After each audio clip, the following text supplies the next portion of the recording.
pasukan Romawi tak kuasa menahan gempuran muslimin di wilayahnya sendiri. Dengan kekuatan penuh, kaum muslimin di bawah pimpinan khalifahnya sendiri berhasil memenangi peperangan besar di wilayah Romawi Timur.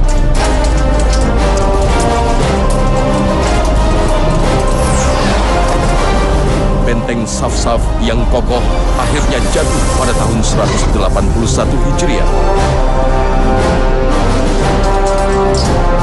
Tak ada jalan lain bagi Romawi Timur selain berdamai dan membayar upeti setiap tahun kepada Khalifah Abbasiyah di Baghdad.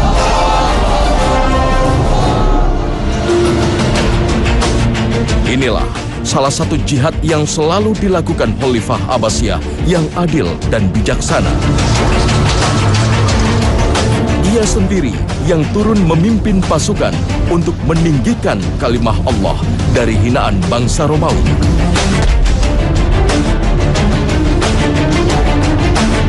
Dialah Harun ar-Rasyid. Satu bukti besar bahwa muslimin pernah hadir dengan kebesarannya. Muslimin bukan bangsa yang dihinakan, bukan bangsa yang diintimidasi atau bangsa yang dikecilkan. Dan saat itu hadir dan pasti akan hadir kembali, syaratnya satu. Ketika masyarakat dipimpin oleh seperti Harun ar-Rasyid kekuatannya, dan Harun ar-Rasyid adalah pemimpin dan masyarakat yang sama dalam kembali kepada agama Allah Subhanahu wa taala. Nama Harun ar-Rasyid lekat dengan nama Abu Nawas dalam kisah Alfu Laila wa Laila atau kisah 1001 malam. Sosok yang digambarkan sebagai raja glamor yang senang dengan minuman keras. Kisah-kisahnya penuh dengan peristiwa ajaib yang justru mirip dengan kisah-kisah legenda dari Persia atau India. Yang menjadi sering jadi masalah adalah ketika literatur sejarah tentang Harun ar-Rasyid itu dibaca dari buku Al-Aghani karya Abul Faraj Al-Asfahani, kemudian juga karya sastra yang sebenarnya hanya sebuah sastra dan tokohnya adalah Harun ar-Rasyid, yang kita kenal dalam bahasa Indonesia dengan 1001 malam, Alfu Lailah wa Lailah. Sampai Baghdad dikenal sebagai sebuah kota namanya kota 1001 malam, dan kisah tentang 1001 malam adalah kisah yang sering kali dipasarkan oleh para pemikir barat hari ini untuk menggambarkan keadaan Baghdad di masa Harun ar-Rasyid. Ini tidak benar. Sekali lagi bahwa majelisnya Harun ar-Rasyid adalah majelis ilmu, majelis iman, majelis para ulama, majelis para ilmuwan. Tidak mungkin masuk mereka-mereka yang menghina agama Allah Subhanahu wa taala. Maka mustahil kalau kemudian digambarkan Harun adalah seorang yang berpesta pora, dikelilingi oleh para wanita, atau dia bermabuk-mabuk dengan yang lain, atau menerima tadi Abu Nawas dengan syair-syair hinanya yang memuji khamr dan seterusnya.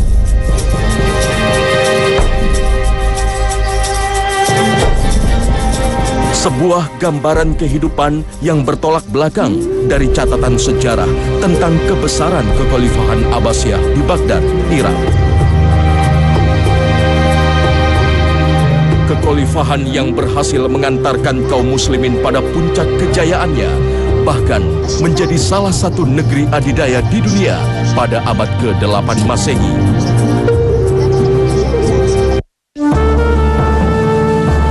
Kekhalifahan Abbasiyah lahir tahun 132 Hijriah atau abad ke-7 Masehi setelah berhasil menundukkan kekhalifahan Umayyah di Damaskus yang memimpin muslimin hampir satu abad. Abbasiyah sendiri merujuk pada keturunan Abbas bin Abdul Muthalib, paman Rasulullah Shallallahu Alaihi Wasallam. Pusat pemerintahan kemudian berpindah ke Baghdad, Irak. Nama lengkapnya Harun bin Muhammad Al-Mahdi bin Abdullah Al-Mansur. Dari garis keturunan Abbas bin Abdul Muthalib, paman Rasulullah Shallallahu Alaihi Wasallam.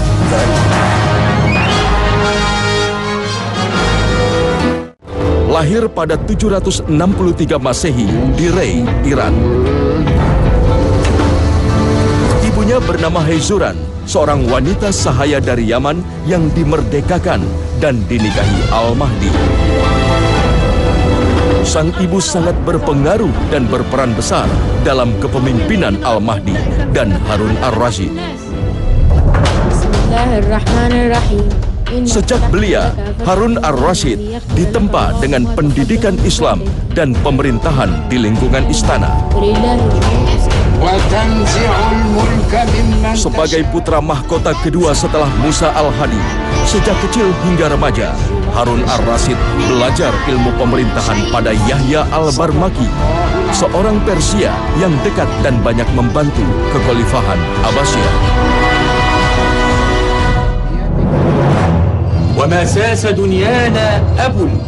Ia begitu dekat dengan para sastrawan, termasuk Abu Nawas.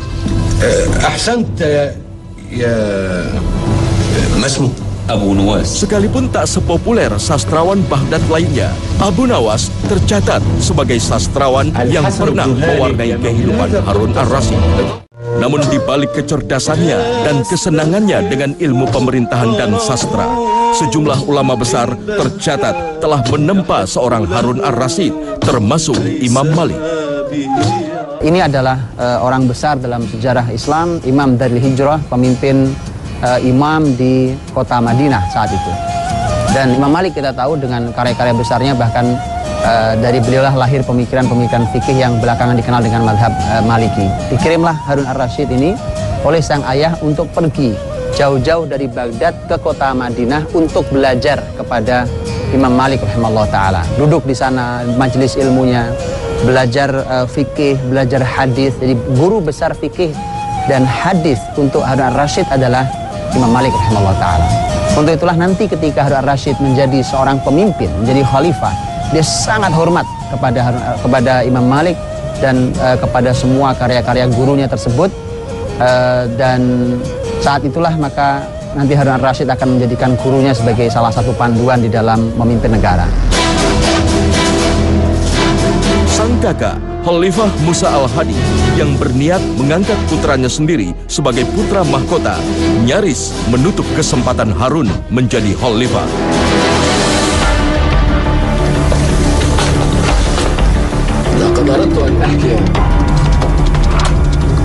Namun kehendak Allah justru mengantarkan Harun pada takdirnya.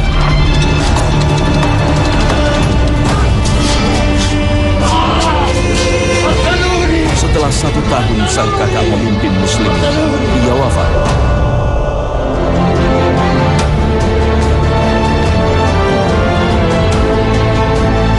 Maka pada tahun 170 Hijriah, Harun ar-Rasyid yang saat itu baru berusia 20 tahun dibaiat menjadi Khalifah Abbasiyah yang kelima. Ada hal yang menarik besar yaitu buat kita adalah bahwa di 170 Hijriah itu usia Harun ar-Rasyid baru 20 tahun. Jadi kurang lebih sekitar 20 tahun. Karena dia lahir pada tahun 150 Hijriah. Pada tahun 170 dia dibaiat, artinya dia memimpin sebuah wilayah yang besar itu di usia 20 tahun. Dan Harun ar-Rasyid saat itu sudah menikah, kemudian sudah memimpin di usia 20 tahun. Dan mari kita pikirkan hari ini tentang usia kita, berapa usia kita dan apa karya kita. Untuk kita membandingkan, kalau kemudian ternyata tidak sama, maka kita wajib bertanya, mengapa mereka bisa dan kita tidak bisa? Jawabannya hanya satu, bahwa karena mereka masih berpegang pada pendidikan yang Islami.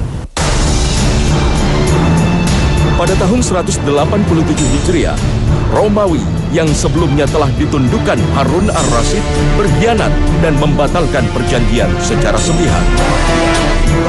Nakfur, Raja Romawi yang menggantikan Ratu Erin, bahkan meminta pada Khalifah Harun untuk membayar upeti dan mengembalikan jizyah atau upeti perlindungan yang sebelumnya dibayarkan pada muslimin. Inilah yang membuat Khalifah Harun mengumumkan jihad dan ia sendiri memimpin pasukan melawan Romawi.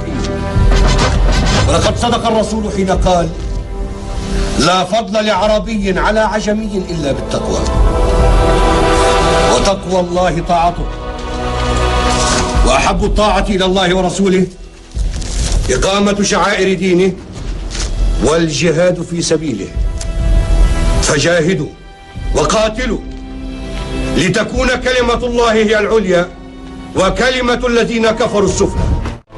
Pasukan Romawi yang sempat menyerang sejumlah wilayah perbatasan dan menjadikan warga sebagai tawanan tak kuasa menghadapi gempuran muslimin.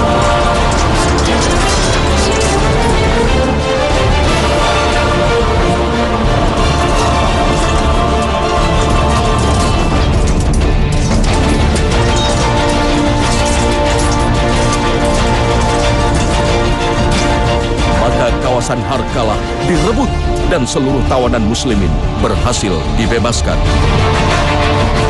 Harun ar-Rasyid kembali memberikan rasa aman pada muslimin. Inilah semangat jihad yang menyala di hati Khalifah Harun ar-Rasyid. Sejarah mencatat, di sela mengurus pemerintahan muslimin, Harun ar-Rasyid menyelanya dengan jihad dan haji.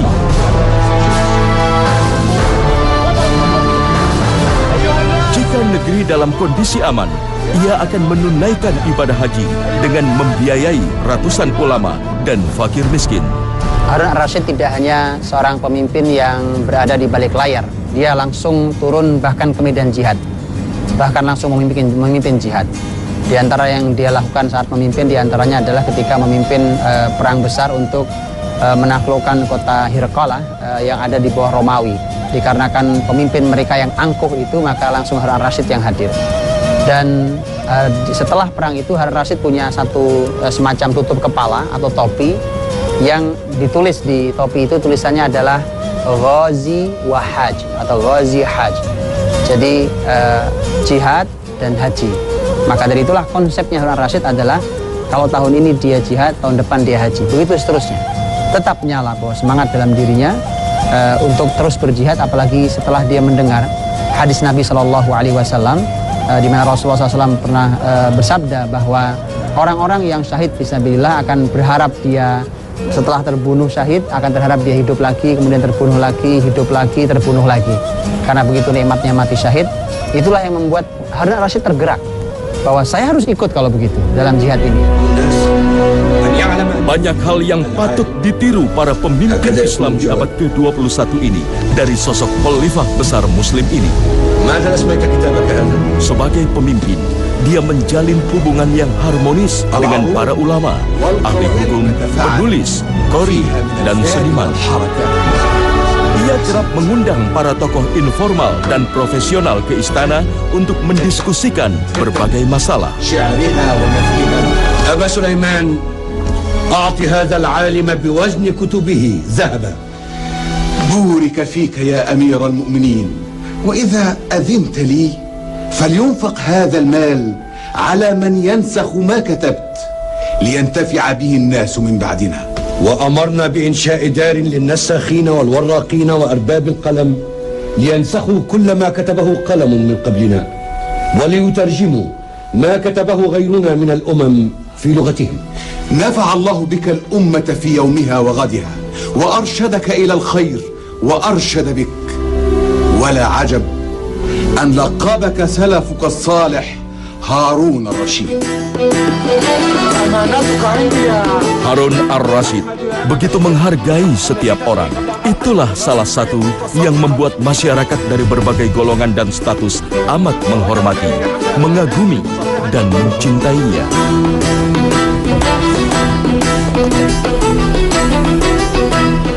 Harun ar-Rasyid menjadi pemimpin yang mengakar dan dekat dengan rakyatnya.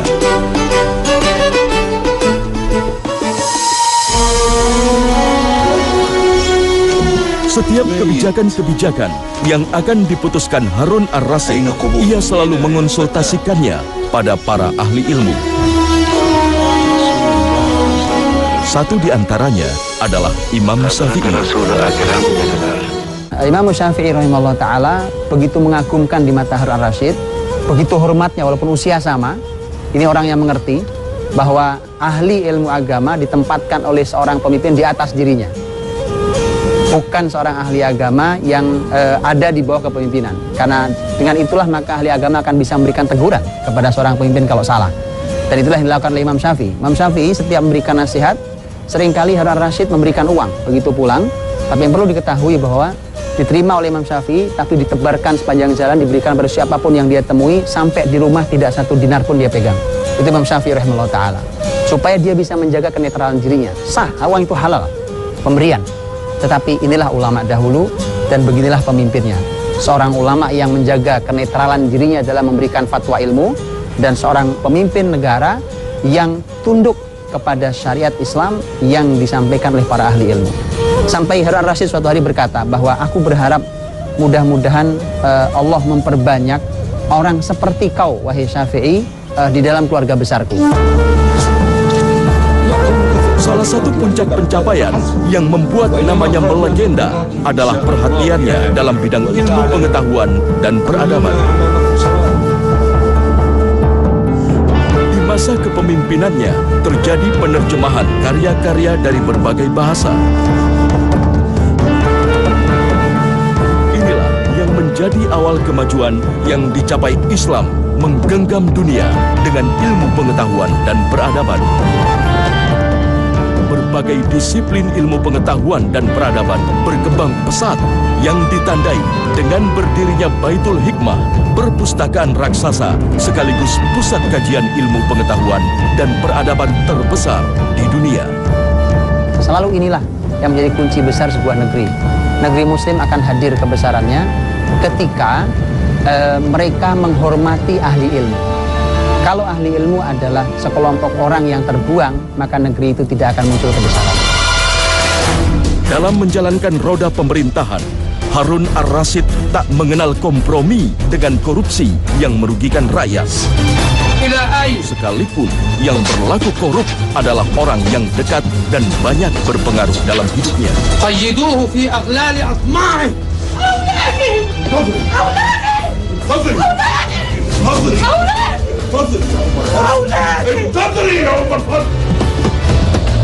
Tanpa ragu-ragu, Harun ar-Rasyid memecat dan memenjarakan Yahya al-Barmaki yang diangkatnya sebagai Perdana Menteri.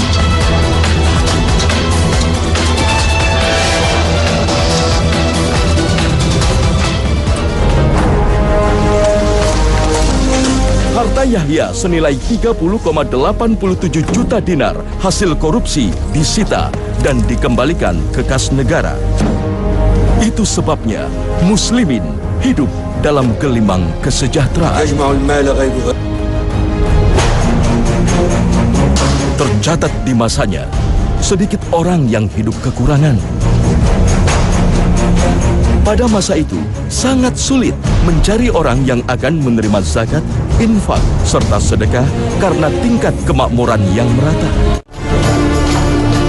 Untuk membuktikannya, tak jarang Harun ar-Rasyid melakukan penyamaran di malam hari untuk menyelidiki secara langsung kondisi masyarakatnya. Sama seperti yang dilakukan Umar bin Khattab dan Umar bin Abdul Aziz.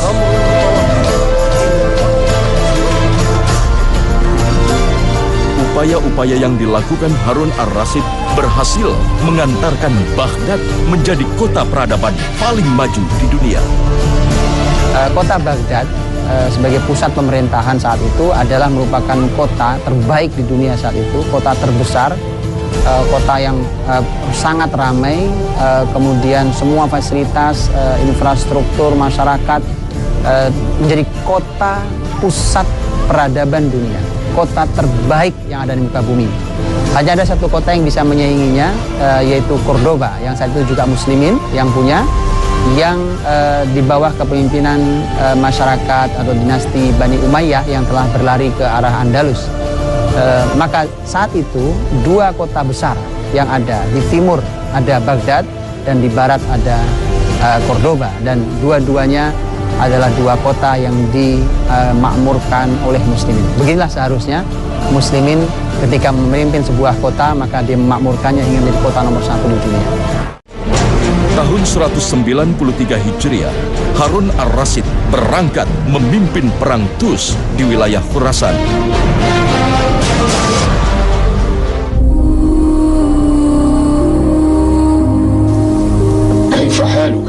Dalam perjalanan ke medan jihad, Harun ar-Rasyid wafat di usia 43 tahun.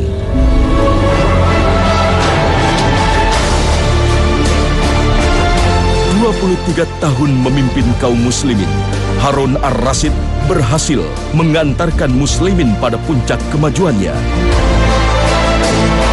Apa yang telah ditorehkan dalam hidupnya menjadi teladan yang mahal bagi dunia. Rahimahullah Harun ar-Rasyid.